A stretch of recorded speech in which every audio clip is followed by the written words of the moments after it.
မင်္ဂလာပါရှင်ဒီနေ့ကျမတို့နည်းနည်းဆွေးနွေးကြည့်ကြမယ်အကြောင်းအရာကလေဘာသာရေးနဲ့ပတ်သက်ပြီးတော်တော်လေးစဉ်းစားစရာကောင်းတဲ့မိဂုံးတစ်ခုပါပဲ ဟုတ်ကဲ့ပါဗျာ ဖျားသခင်ကအရာအလုံးကိုထိန်းချုပ်နိုင်တယ်ဆိုရင်မကောင်းရဲ့ပြရုပ်နဲ့ဖြစ်တဲ့စာတန်ကိုဘာလို့သူ့အစီအစဉ်ထဲမှာဆက်ရှိနေခွင့်ပေးထားတာလဲဆိုတဲ့အမိဂုံးမျိုးပေါ့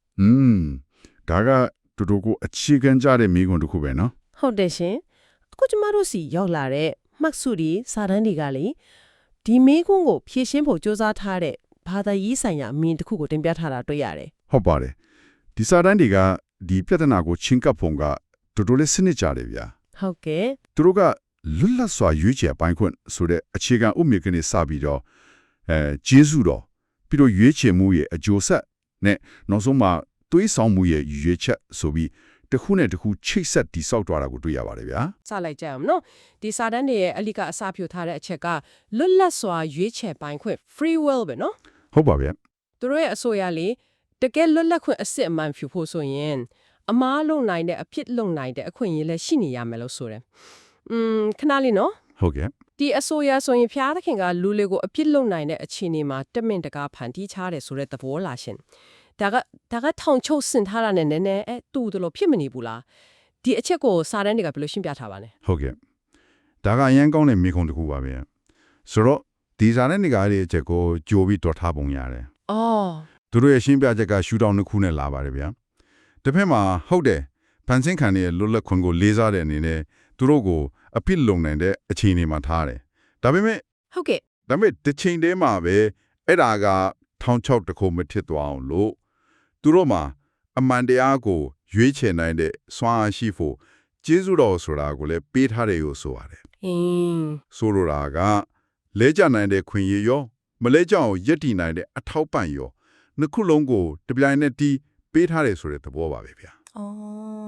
ကျေးဇူးတော်ဆိုတဲ့စကားလုံးကိုတုံးလိုက်ပြီနော်ဒါကဘာသာရေးမှာခဏခဏကြားရတဲ့စကားလုံးဆိုပေမဲ့လူတိုင်းတော်တော်ရှင်းချင်မှရှင်းလိမ့်မယ် ဟုတ်ပါတယ် ဒီနေ့ကမှကျေးဇူးတော်ဆိုတာကိုနည်းနည်းပိုရှင်းအောင်ပြောပြလို့ရမလားရှင်ဒါကလူတယောက်ရွတ်တရက်ရလိုက်တဲ့စိတ်တခွန်အားလိုမျိုးလားဒါမှမဟုတ်လက်မှန်ကိုရွေးဖို့ကူညီပေးတဲ့အတွင်းအတန်လိုမျိုးလားဒီစာတန်းနေမှာဘယ်လိုပုံဖော်ထားလဲ ကောင်းတယ်မိဟုတ်မှာပဲဗျာဒီစာတန်းတွေရဲ့အဆိုအရကျေးဇူးတော်ဆိုတာကအတွင်းကလာတဲ့ခွန်အားတစ်ခုဖျားသခင်ဆရာလာတဲ့အကူအညီတစ်ခုလို့ဆိုနိုင်ပါတယ်ဗျာလဝါကတိုင်မှာပြတာခဲ့တဲ့မေတ္တာတရားကိုလက်ခံလားလဲတဲ့သူဟာအပြစ်ကိုအောင်နိုင်ဖို့လိုအပ်တဲ့ခွန်အားကိုရရှိတယ်လို့သူတို့ကရှင်းပြထားတာပါ ဒါဆိုဒါဟာအပြင်ကနေအတင်းဆက်ထင်းချူတာမဟုတ်ပဲ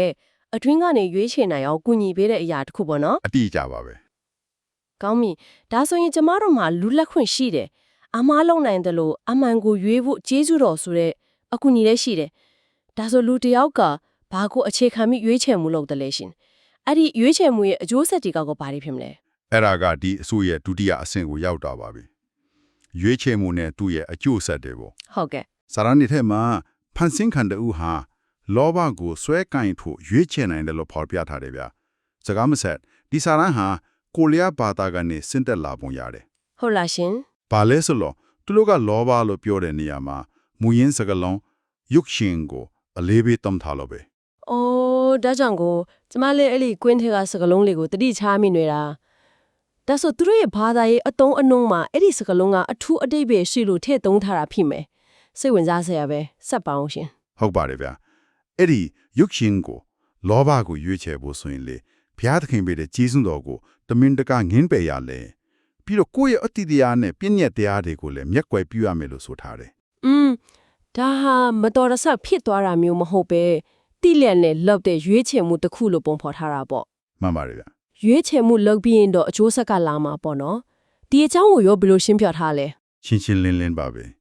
လမ်းနှစ်ခုပဲရှိတယ်လို့ဆိုတယ်ဂျေဇုတော်ကိုညင်းပယ်ပြီးလောဘနောက်ကိုလိုက်တဲ့သူတွေအတွက်တွားရမယ့်နေရာကမီးအိုင်လို့ဖော်ပြထားတယ် မီးအိုင် ဟုတ်ကဲ့ဒီနေရာမှာလဲမူရင်းစကလုံးပူလ်မတ်ကိုတုံးထားပြန်တယ်ဒါကသူတို့ရဲ့ဘာသာရေးမှာပျက်စီးခြင်းရဲ့နောက်ဆုံးအခြေအနေကိုရည်ညွှန်းတဲ့အရေးကြီးတဲ့အတုံးအနှုံးဖြစ်မယ်လို့ယူဆရပါတယ် စန့်ကျင်ဘက်လမ်းကကိုရှင် စံကျင်မဲ့အနေနဲ့ဂျေဇုတော်ကိုလက်ခံတဲ့သူတွေကတော့အပြစ်ခွင့်လို့ခြင်းကိုရမယ်တန်ရှင်းသောဝိညာဉ်တော်ကိုလက်ဆောင်အရှိရရှိမယ်အပြစ်ကိုအောင်နိုင်မယ် ပြီးတော့နောက်ဆုံးမှာထာဝရအသက်ကိုရမယ်လို့ဆိုပါတယ်ဗျာ ဒီနေရာမှာလဲမူရင်းစကားလုံးသုံးထားပြန်ရောလား ဟုတ်ကဲ့ Yongsang ဆိုတဲ့မူရင်းစကားလုံးကိုတုံးထားပါတယ်ဒီတော့ခြုံပြောရရင်ရွေးချယ်မှုကရှင်းပါတယ်ကျေးဇူးတော်ကိုညှင်းပယ်ခြင်းကပျက်စီးခြင်းစီကိုဥတည်ပြီး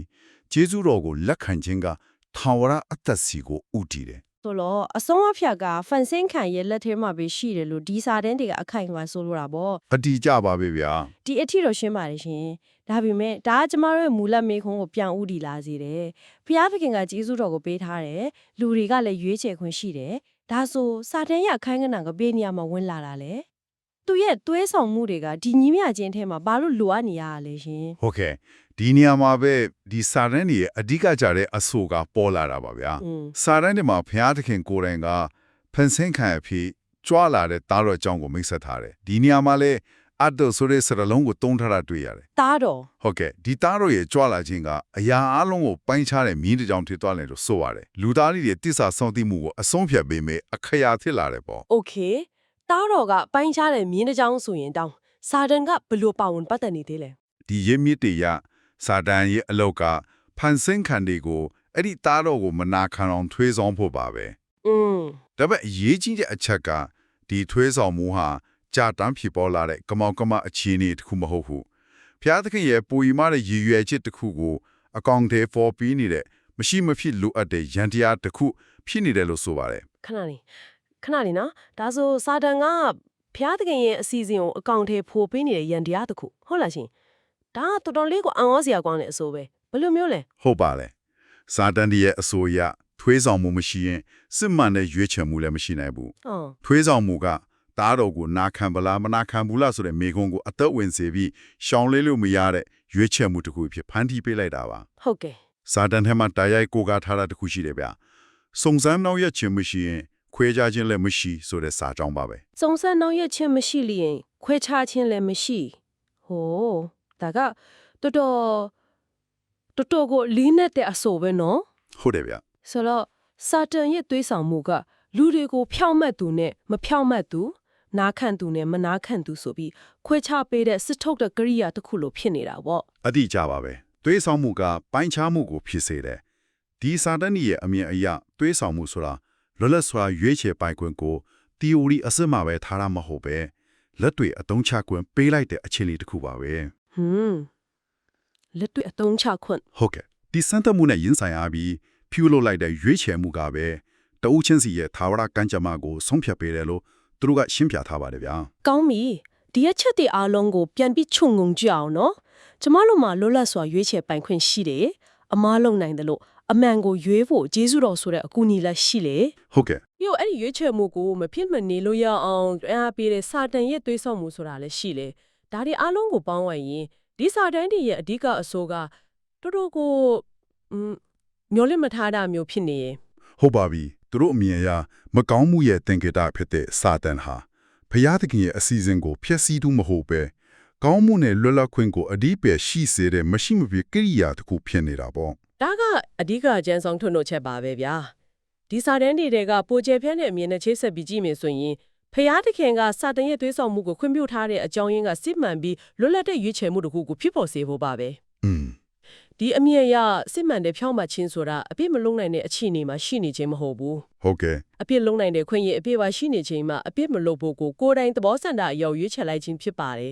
သွေးဆောင်မှုကအဲ့ဒီအခွင့်အရေးကိုပေးတယ် အော်ဒါဖန်ဆင်းခံတူးချင်းစီရဲ့စစ်မှန်တဲ့စစ်စာစွန့်တည်မှုနဲ့စိတ်နှလုံးတဘောထားကိုစစ်ဆေးပြီးပေါ်လွင်စေတဲ့စံတမှုတစ်ခုပါပဲဗျာ ဒါဆိုရင်အဆုံးစုံမှာတော့ဘုရားသခင်ကစိတ်ရုပ်တွေလိုသူ့ကိုအလိုလျောက်နာခံမဲ့သူတွေကိုလိုချင်တာမဟုတ်ပဲလွတ်လပ်စွာရွေးချယ်ခွင့်ပေးထားတဲ့ကြားကနေသူ့ကိုချစ်ချင်းမေတ္တာနဲ့နာခံဖို့ရွေးချယ်မဲ့သူတွေကိုလိုချင်တယ်ဆိုတဲ့သဘောကိုဒီစာတန်းတွေကတင်ပြနေတာပေါ့နော် မှန်ပါတယ် စာတန်ရဲ့သွေးဆောင်မှုကအဲ့ဒီရွေးချယ်မှုကိုစစ်မှန်ကြောင်းစက်တည်ပြပေးတဲ့မီးဖို့တစ်ခုလိုဖြစ်နေတာပဲ အင်မတန်ကောင်းတဲ့ဥပမာပါပဲဗျာအဆုံးစွန်ရာလက်ကတော့ဖန်ဆင်းခံရဲ့ကိုယ်ပိုင်ရွေးချယ်မှုပေါ်မှာပဲမူတည်နေတယ် ဟုတ်ကဲ့ ကျေးဇူးတော်ကိုလက်ခံမလာ